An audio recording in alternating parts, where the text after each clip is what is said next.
Hi friends, welcome back to my channel. Today's video is going to be a very fun and requested video, and I am going to be sharing all the interview questions that I have been asked so far in my teacher job search so far. So I have done probably about 5 informal teacher interviews so far. They have all been at job fairs, and I've been asked a lot of questions. I think I have about like 12 or something that I'm going to share today that I can remember. And I think that these questions are questions that you could be asked when you go in for a formal interview. So this also is helping me prepare for interviews possibly coming up soon. And hopefully it helps you as well. So if you find this video helpful, please give it a thumbs up. It really helps my channel and shows me that these are the kind of videos you guys would like to see, and make sure to hit that subscribe button too so you won't miss any of my videos. Again, my name is Haley. I post videos about teaching, lifestyle, food, clothing, just everything you could imagine, and I'm currently in the process of looking for a teaching job, and I'm also student teaching, and I share videos about that too. So if you like what you see, make sure to hit that subscribe button, and without further ado, let's get into the questions. Okay, so I have a list of questions right here. They are on my computer. So if you see me looking down this way, that is why. So before I get into the questions, I'm going to explain how I'm going to share these questions with you. So I'm going to share the question and then share a couple of points that I would make sure to mention in my answer. These points would include like certain buzzwords that I think would go along with those that you want to make sure you say. Just different things that you would want to talk about, specific examples, just stuff like that. But in your answers, make sure they are genuine, because if you're sitting there like kind of making up something on the spot, 90% of the time I think interviewers could probably tell that it's not genuine and it's not real. I'm not saying that that would hurt your chances, but I would just, before you go into an interview, start to brainstorm some different things that you want to make sure you talk about.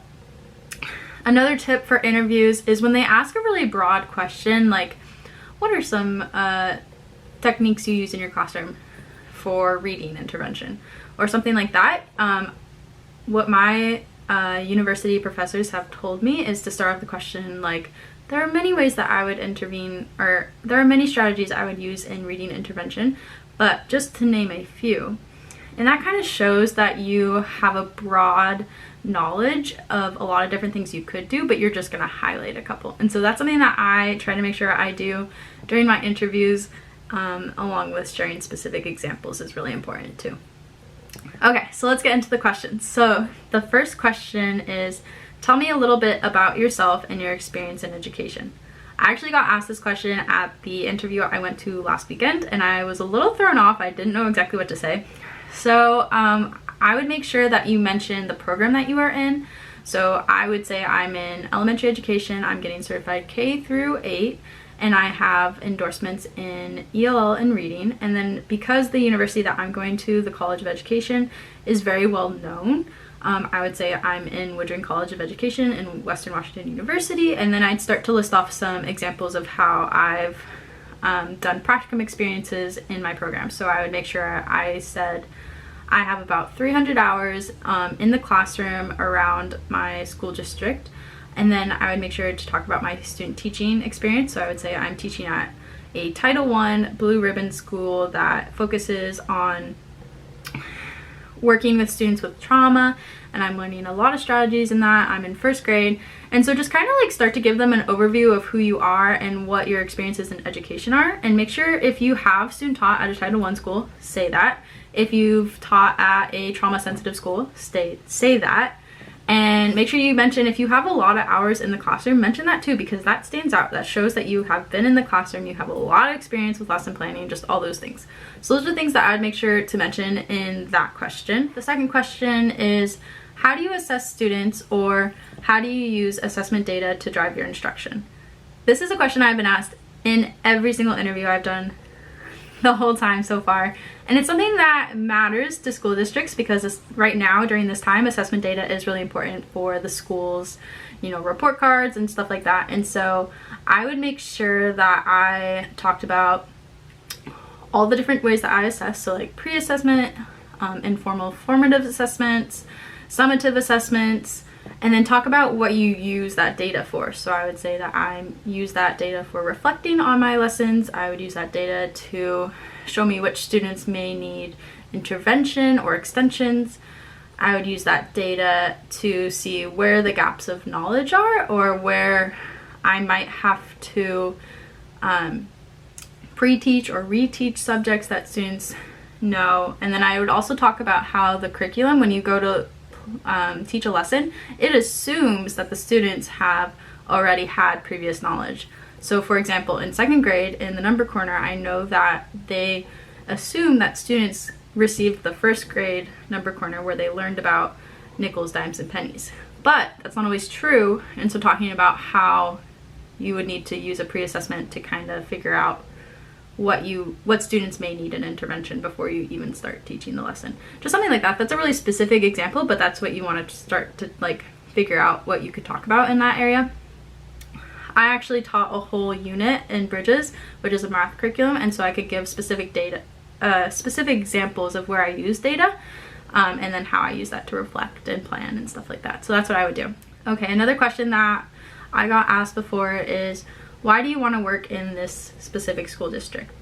And so for this question, how I would make sure to prepare is I would make sure I know the mission statement of the school district, and if it's a specific school that you're interviewing for, know that mission statement too. So that way you could talk about whatever key points are in the mission statement. So for example, the interview I just went to talked about collaborating and teaching every student and making every student succeed. And so I made sure I talked about like how that matches my personal teaching philosophy, and that I believe it's the teachers, like one of the biggest teachers' jobs is to accommodate your teaching to match every student in your classroom. And so just kind of like matching whatever you say to what the mission statement is, and then maybe talking about some important things that you saw the school district stood for or something you liked about it.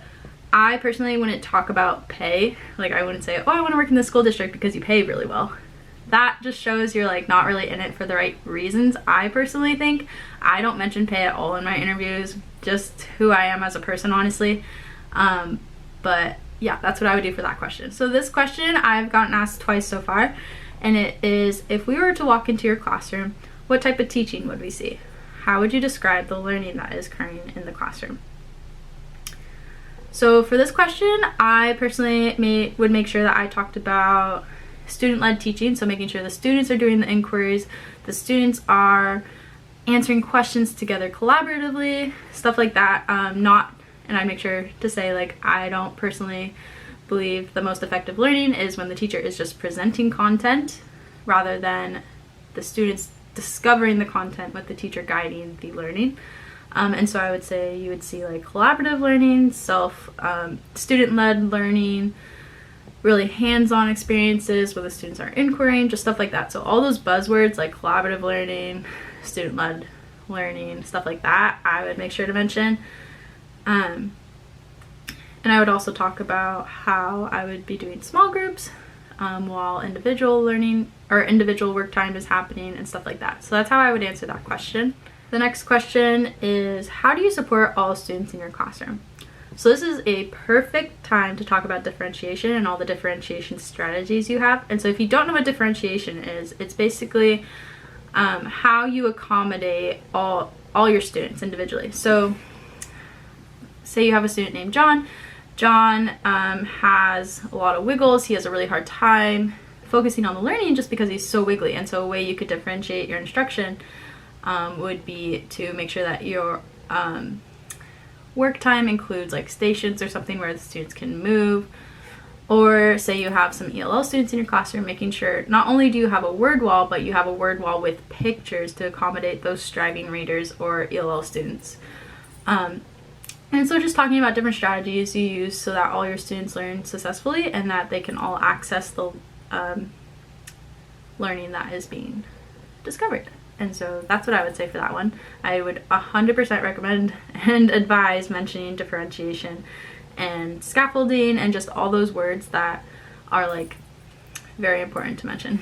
The next question, I haven't personally been asked, but I know it is a question that some people get asked, and it is, what is your teaching philosophy, or like why do you want to be a teacher? If I got asked this question, honestly, I would probably struggle a little bit with what I would want to say because there's so much to this answer. Obviously, like if you are going into teaching, you have a love for kids probably, you love learning, you want to make a difference in the world, all those like answers that are pretty typical. I would want to make sure that my answer was a little bit more unique.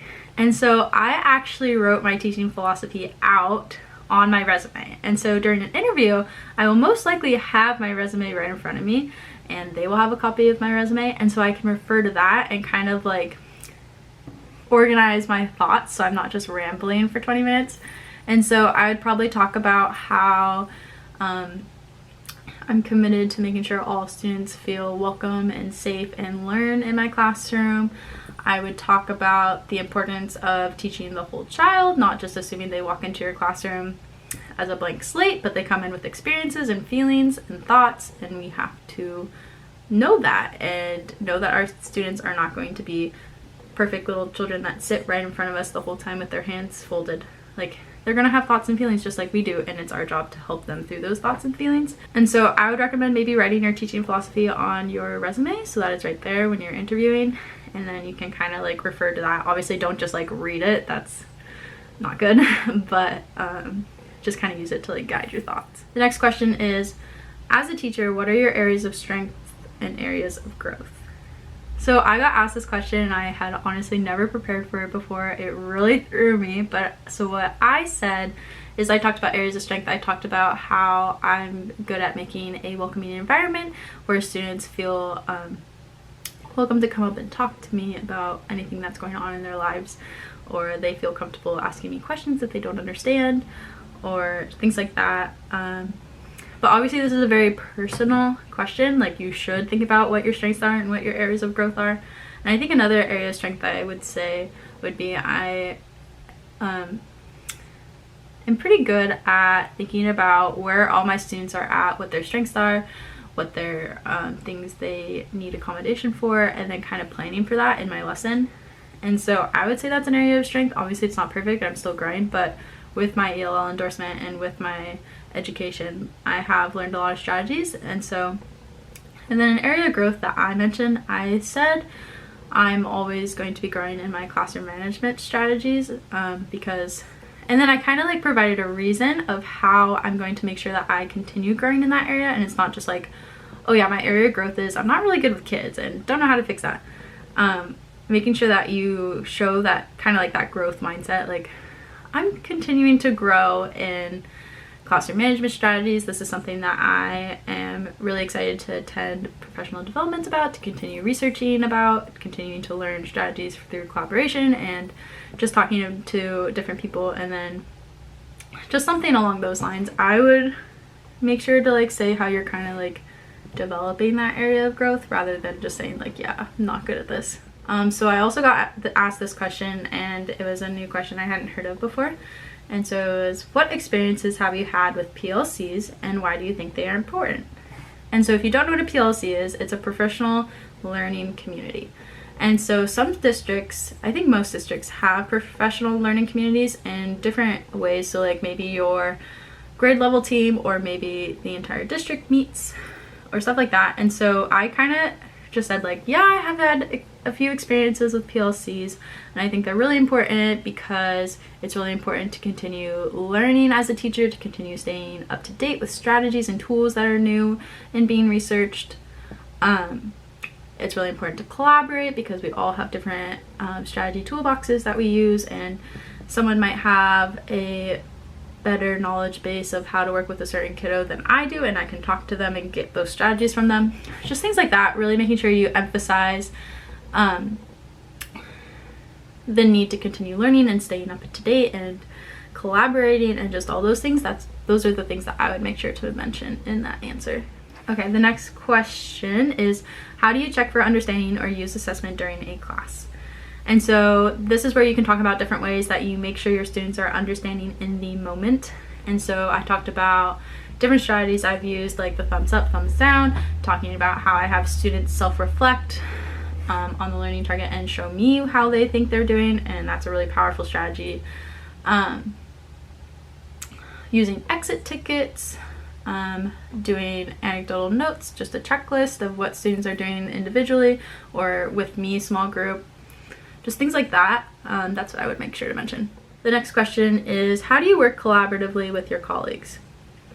And so for this question, I think when I got asked, they asked me to provide an example of a time that I worked collaboratively with words. I think in this question specifically, in that interview, they asked me to provide an example that I worked collaboratively with colleagues. And so I talked about how I've worked with my CT to plan lessons, and we came up with different accommodations to make the content more interesting. And then I talked about also how I've worked with other interns at my internship school and how we brainstorm ideas all the time to make lessons go easier, or different things that worked well for them, and just things like that. And so I would have an example ready to present about how you've worked collaboratively with other people in your building. Okay, the next question is, describe your classroom management plan to establish positive classroom behaviors and how you address student misbehaviors. So this question is kind of like a two-part question, but the first part of the question, describe your classroom management plan to establish positive classroom behaviors. So I make sure I talked about how we would come up with the rules per se, or standards that we would want in our classroom together collaboratively as a group, and talk about those, and specifically go into, like, if someone said, well, we want to be kind to each other, really modeling how do you be kind to someone, what is a way you can be kind, what is unkind, stuff like that, really going in deep with each of the norms we establish. And then also taking the time to figure out and ask students, how do you learn best? Do you learn best when there's music? Do you learn best when it's quiet? To get that student input into your classroom environment, and to know, like, how my students learn best. And honestly, students can really start to know about themselves as a learner at a really young age. And so this isn't weird to do this at like grade 1. And how you address student misbehaviors, I would make sure I talk about how I would reflect with the student and help them understand, like, why that misbehavior happened. Like, why did they throw that chair across the room? Was it because you were feeling angry? Was it because you were feeling frustrated? Talking about those feelings and making sure to tell students it's okay to feel those feelings. Like, those feelings are valid to feel, but we have to figure out how we handle those feelings in a more positive and better way. And then really reflecting with the students rather than punishing. And then I also would make sure that I would talk about positive reinforcement strategies I have used or that I know about, and that really taking on like a positive spin on classroom management rather than like pointing out the bad things and what punishments I would use or something like that. That's not good. Okay, the next question is, how do you ensure all voices in your classroom are engaged with the learning? This is another place where you could talk about differentiation, talking about pre-teaching, talking about pairing up kids strategically, making sure the content is engaging, and just stuff like that. This question is kind of broad, so you kind of can ask for like clarification, or just kind of answer it broadly as well. Talk about different strategies you would use to make sure all your students are engaged. Okay, the very last question I have for today is, what is your process for creating a lesson plan to meet the needs of all learners? So this is where you can talk about how you make a lesson plan. If you're in education, you know and probably have made a million lesson plans. I know I have. And so you have your curriculum. How do you make a lesson plan for that? So I would make sure I would look at the standards and create a learning target.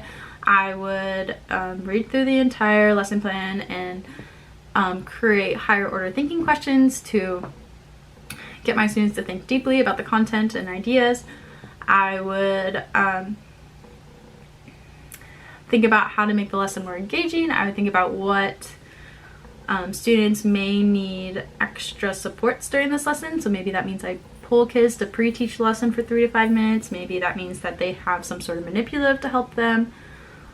Just things like that. And then I would figure out how I want to assess that my students understood the lesson. And so just talking about what your process is for creating a lesson plan. What things do you make sure to think about, and which things do you make sure to include on your lesson plan? So those are all the questions I have for you today. As I continue interviewing and trying to find a teaching job, I can continue to update you guys on more questions that I've been asked and talk about what sorts of answers I would answer to them. If you guys like this video, If you guys did like this video and found it helpful, please give it a thumbs up and make sure to hit that subscribe button, and so you can see more of my videos as I continue this journey.